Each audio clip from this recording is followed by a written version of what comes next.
all of us have this mosaic that's made up of these little pieces called virtues or vices. The other way, if it's good or bad, we like to say your character is your destiny. It's going to either increase or decrease the likelihood of you moving in the direction you want your life to move to.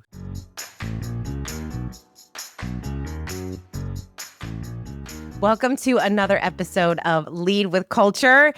We are so excited about this episode because we are digging into a topic that is probably not discussed enough among teams and people when it comes to not only building a culture, but just helping your team become the best version of themselves. I'm joined by Tony Ferraro. You're back for another episode, Tony. Back in black. Yes, I'm back. So excited to be able to have this conversation because today we are talking all about character. How to have character, not be a character. Yes, not to be a character, but to have character. And this is such a great topic. And the reason why we decided to do this episode is because, fortunately, we get to work with a lot of really wonderful leaders. They have great cultures. They care about their team and their people. And so we're working with someone who has not only invested in coaching, one-on-one coaching to help them become a better leader. Also, some culture solution training. So bringing us in, that's one of our favorite things to do is to come into an organization and to help them identify which of the 6 principles of a dynamic culture they really need to focus on to really help them go from a good to a great culture and then to keep that great culture going and moving. And then also they have a dream manager. So we're doing lots of different things with them. And we really love partnering with organizations to really be that culture partner, that culture coaching partner for them. And so, Tony, you've been working with them for a while now, and they came to you and said, all right, so we've done a lot of work and we've seen all this progress. Great things are happening and things are moving. And now what? Like, what are some other things that are really important for us to consider and think about as we not only are growing the business, but always putting people first and making sure that their people are being fed and that because obviously, if they're feeding their people and growing their people, their organization is going to do the same thing. So this topic of character came up, and you did this really wonderful day workshop around character, and it ended up being such a success. And we're doing it more and more now with other organizations. And so we thought, hey, let's make this a podcast episode and talk all about character. So Tony, why? Why does this even matter? Why does character matter? It was interesting with this client because, as you said, they really invested in the services that we were able to partner with them. And what we see happen is in this client and other clients is that this idea that we know that your company, your organization can only be the best version of itself to the extent the people in the organization are the best versions of themselves. When people really slow down and think about that and then do something about it through coaching and training, what happens is that idea starts to marinate throughout the organization. It involves how they make decisions, how they think about strategy. And so this particular company, it's a service-based company. So, I work with the managers. They also have a lot of frontline people that are doing home services for people. And they decided from this training that they were going to regularly have times when they brought the whole company together and do something for the people to make the people better versions of themselves. And so we talked a little bit about that. This is the owner, and some ideas came up. Someone had suggested kind of loosely this idea of character. So the owner and I kind of honed in on that. And I told him that's, something we actually do. And it kind of went from there. So it was a natural extension of trying to improve the lives of their people, so that obviously the company then is gonna benefit from that, and that's where it came from. And so the more we discussed it, and this idea of character, I guess we should probably talk like what are we actually talking about when we talk about character? Character, it is a term for the way I like to say it is the mosaic, if you will, that all of us have this mosaic that's made up of these little pieces of these things that we have called virtues or vices. The other way, if it's good or bad, but we all have that. We all have our character is made up of that. And that's obviously going to, we like to say your character is your destiny. It's going to either increase or decrease the likelihood of you moving in the direction you want your life to move to. So kind of working backwards, if that's your destiny to become the best version of yourself, then the character is going to determine that. So how do you build your character, improve your character, change your character? Well, you do that by increasing the virtues that you have. And we're talking about things like trustworthiness, patience, diligence, fortitude. There's a tiny list. Sense of humor is actually a virtue. Prudence, all it goes on and on. This idea of all. So we want to increase those. And we do that. How do you do that? Well, those actually are a result and the product of our habits. So if you want to start from that base, you start with the right habits. You do those enough. Those form the virtues. Those virtues then get placed into this wall that makes the mosaic of our character. And then that determines the destiny of ourselves or our company. So, our character is what it is at its current time. It's fluid. It can change. And I'll say this, if you want to see my head explode, it usually happens when I see some sports star or a celebrity or something, and they do something incredibly stupid. And then, of course, it gets discovered. And then the kind of typical apology comes on, and the person comes on, and they say this one line that just drives me crazy. They say, look, that's really not me. And I find myself screaming at the TV or my laptop going, it is you. I mean, we all saw the video. It is actually you. All right. But I think what the person really means is that's not the person I want to be. And I think the better apology would be, look, we all know and saw what happened. I've examined my life, and what I've realized is that the habits that I've gotten into have really formed some deficiencies in my character. And I'm going to work hard to change that. I just need your patience as I work through that. That's an acknowledgement of who you are instead of this nebulous, it's not who I am. It's not, no, just acknowledge it. I'm in some habits right now that are either denying me some virtues that I need to form the character. So, that's kind of the overview of what we're talking about. When we talk about character, it's the makeup of who someone is based on the virtues that they possess, which are derived from the habits that the person has. And it is wherever you are right now, you need to take a good look in the mirror. What's going well, what's not going well, and what do I need to change? Oh, wow. That's a lot. I like this topic. I know. Well, it's, the two words that came up as you were talking was self-awareness and intentionality. When you use that example of when someone says, that's just not me. First of all, I think that is a huge defense mechanism because obviously they are, can you imagine? Like that's to have to admit, again, self-awareness, like to have to admit that you did something that, like looking back, you knew was wrong. While you were doing it, you probably knew that it was wrong. But what do they say? Of course people apologize, but are you apologizing because you really care or because you got caught? So we have to be thinking about this. And so self-awareness is okay. And then the intentionality is also, it comes into play with, are people really thinking about character and building their character and what their character is, and really sitting down and saying, these are the characteristics, these are the habits, these are the virtues that are really important to me, and this is how I live my life with those virtues. These are the things that I do every day to it's like I am proving to myself every day that I am living out these virtues. But most people are probably not doing that, right? Yep. We go about our day saying, oh, we're good people and we care. But when you have to really dig into, but what are those virtues? We get into that with Dream Manager, right? What are the virtues that you really want to be focused and work on? And you have to really think through what that looks like. And going back to what you're talking about with people wanting to track stuff, we can track these things. Like, what virtue do you want to be known for, recognized for, or just be proud of yourself for? And then every day, what did you do? What action did you take that you can say is directly correlated with this virtue that I'm working towards? Yeah.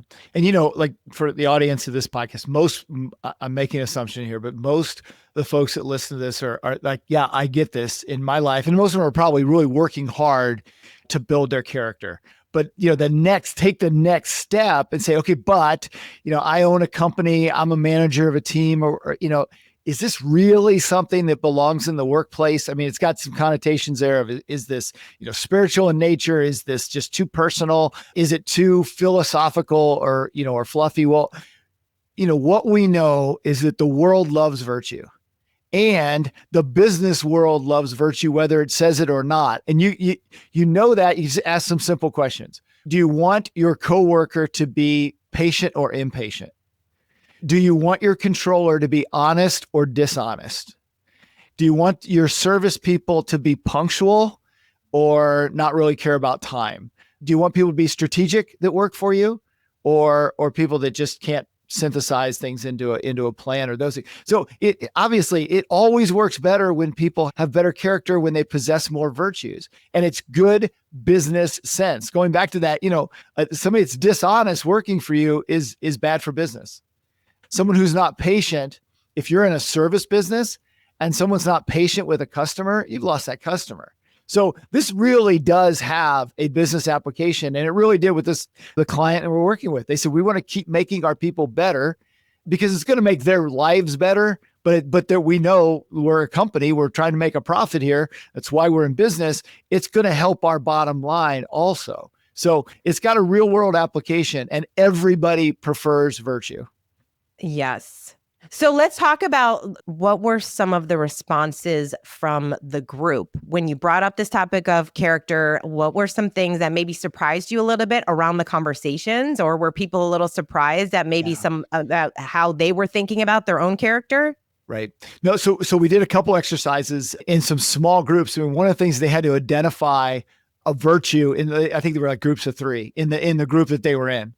And then they had to tell, when we came together, then they said, the virtue I admire most about Tim here is how diligent he is with the work. So everybody's doing that for everybody else. And I think some people either were proud, not in the pride way, but they were proud that people recognize that virtue and they work hard on it, or they had never really thought about, wow, that's really a virtue that I have, and someone else noticed it. So, number one, kind of the admiration and the acknowledgement from the whole group went up towards each other. Now, that's going to go beyond that day. It was nice that day, but it's going to go beyond that day. The other thing you could look at and say, it also kind of put people, like if somebody said, this guy works so hard, well, now that guy's going to keep working hard because somebody just acknowledged it across there. So, they noticed that. Now I got to keep doing it. Exactly. All right. Or keep, fooling them, whatever that might be. But I'll tell you, as people, one of the things you talked about, what was a virtue growing up that was really emphasized in your family? Was it ever emphasized too much? And I was touched in the way that they examined their own lives. And I have to tell you, at one point, and this was a young man who I guess had been working at the company about 6 months. And he stood up and talked about his journey from addiction and owned every piece of it.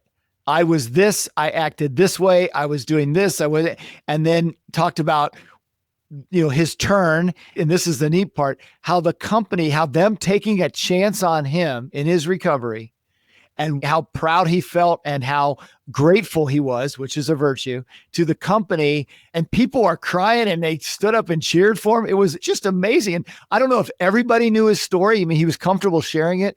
And, it really just drove home the idea that this company is about their people and they want the people to be the best versions of themselves. And then for this person to feel comfortable in that group, to stand up, and there's some tough, it's a service, and it's tough to stand up and do that and give that testimony it was pretty powerful. One of the reasons why it's so incredible to get a team together to do workshops like this is that they hear stories like that, which obviously shifts the way you think about that human, and interact with that person. That person, people in that room are going to share that story with others. And it also starts highlighting these conversations that most people aren't having. And now they're going to have these conversations when you're not in the room, Tony, right? Like when you're gone and left, and they're going to say, oh, remember when we did that? Or, hey, remember when we went around and talked about virtue? And they could do that at another team meeting. Or you're going to start to see the interactions with people differently. They're going to start noticing the virtues in other people that they took for granted, or they didn't really recognize as a virtue. And some of those folks are going to say, wow, I don't think I realize how much I value that in John, but I really think I can learn something from this person because of that. It brings people together, and it helps people want to grow in all different areas. And again, it changes the conversation well after that day. And, just the acknowledgement that this is part of who we are as humans, it does what we talk about all the time. The company is treating people like people. This is diving in and saying, we're interested in you as human beings, not just cogs in this machine that, we're trying to make money through. So that has dividends far beyond the workshop. It starts to shape the modus operandi, the way we do things here and what's valued at the company, which is huge because people are always looking for what's valued at the company. And so now you can take that a step further and say, okay, if that's really clear, then we're going to attract the right people to the company because they're going to see that it's valued, which along those lines, now that also becomes a piece of, are we hiring the right people? Does this person share? Let's look at their character and let's figure out from their past, from what they've told us, from what we know from references, is this a person who we think is concerned, that is aware in their own life of where they're strong and where they need to work on? So it just starts affecting everything. It affects who you attract. It affects, there are companies where you're just amazed that of the people that work there. And that's because you hire somebody of high character, people that of other high character are going to be attracted to that. And you put a few of those people together. Then when you have someone who may be deficient in character and is not willing to change, now they start standing out like a sore thumb. And the organization will take care of that. They'll take care of that person, either, getting that person to change or doing whatever's necessary to move that person out of the organization. Leaders think they have to do that all. If you have that climate built, it'll stand out and people will take care of it internally. But, it does beg that question there kind of at the end here, that if you're listening to this and you are a manager, or if you are a business owner or those things, look at your own character. People are going to look at your actions, not what you say. They're going to look at your actions to see what's valued in the company. So if you are an owner, if you're a manager, those things, taking good assessment of what are the habits that I'm in right now that are leading to virtues or vices? What do I need to change? What do I need to do more of? Because it's going to make your life better and people are watching and they're going to make their own decisions about what's valued in the company, no matter how great your poster is that's up there about what's valued, our company values, talk about a double whammy. If you have one thing on the poster and then you treat someone differently and in opposition to that, that's a death spiral. You're not coming out of that one. People are watching. I love that. Yes. Because I think about some of the conversations that you hear from people that work at a place that maybe doesn't have the greatest of cultures. And they often talk about the leader. They talk about the leadership and, the leader doesn't care about me. They're just in it for you hear all of these, the way that the employee is experiencing it is not great. And then there's other leaders that you can just tell how much they care about their people because of the programs they implement, the way they treat their people, the way they talk about their people. It's just incredible. And even thinking back, I know we say this a lot. Think about the leaders that you've worked for in the past and what have you seen in them and what did you appreciate about them? I've mentioned before, I used to work with this woman who actually a big part of the reason I took the role was because I wanted to work with her. I was like, I am going to learn so much from this woman. And she is an incredible leader. She absolutely says what she means to say. She's such an incredible communicator. She cares about her people. She cares about the community. She cares about her work. Her work ethic is amazing. And she's just someone who I have always admired and still to this day, she just, even in very challenging conversations, she keeps her poise and she's just so respectful, but she is not scared to say what needs to be said, talk about difficult conversations and being able to have those. And she's the best at having difficult conversations. And it doesn't even look like it bothers her at all, but she stays, but she's just done it so much. But she also recognizes and realizes that those things need to happen in order for people to grow and for us to get the job done, for us to fulfill the mission of whatever it is that we're working on. So I feel very blessed to be able to work with her. And I think about the leaders that we get to work with, and that is who they are. All of the leaders that we work with, look, if they're hiring us, they obviously care about their people. Their character they have incredible character. And I would say all of them share many of those virtues in common, because we see it time and time again. Yeah, that's a great point. A great way to wrap this in terms of, because what this particular leader at this company did is, not only is, I know from the coaching that he's working on himself, but it's not just about the leader. He also putting that out there that here's something we're spending the day talking about this. And it was very clear that it was everyone's individual responsibility to work on their own character, because both those things have to be in place. It's not just the leader, and the leader has to model, but then they also have to hold people accountable. And this is where it all gets tangled. Like I say, it's a great way to wrap this up, because just as you said with the woman you work for, I can care a great deal about you, but I also need you to hold you accountable for the job you're supposed to be doing, because actually not is really not caring. So all these things tie together. It's not, we're going to be touchy-feely about this, or we're going to be really hard about these metrics. This all works together because, ultimately, that's who we are as people. We're complicated. We have to do a job, but we also have other lives. All that stuff comes together. And, treating people like people allows you to really forge those relationships with the people that work for you, that will keep them working for you, that will get them to bring more people like them to work for your company, that will drive your bottom line up because of the great work that they do. So there is no one single answer. Is focusing just on this. You still have to do the business part well, but all these things are just what it means to be human. And if you grow your people, your company's going to grow. Yes, yes, yes. All right. So Tony, can you give the listeners maybe a little activity to just help them identify maybe some of the virtues that they really want to work on, or how would they kind of rate their own character? Just kind of like to put it more in the forefront of people's minds. Right. No, I think you hit on it. That awareness piece of ask yourself the question, what are my strongest virtues? What are those virtues that I may be lacking right now? And think about that, then seek some validation of that. Yeah, I've heard people say this before. I look back at this situation, that validates that. Ask someone, what's my number one virtue? If and then is there something you think I could work on?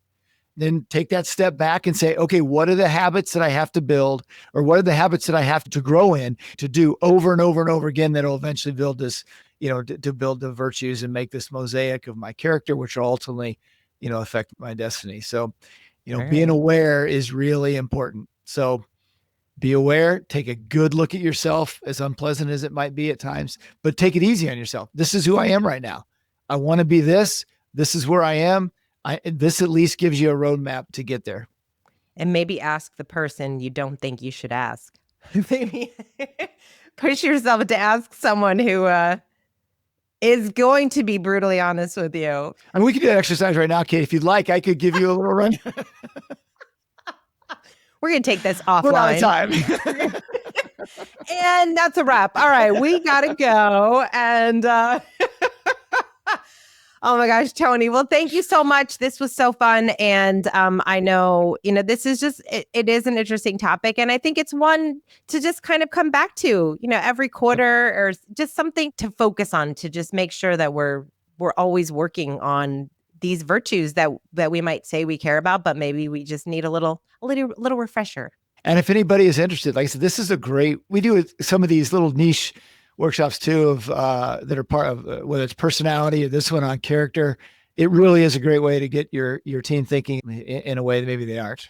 So yeah.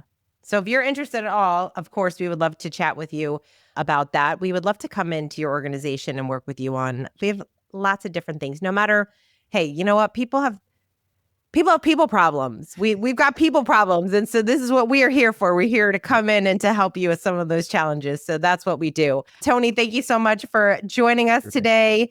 And thank you so much for listening. We appreciate you. And until next time, lead with culture.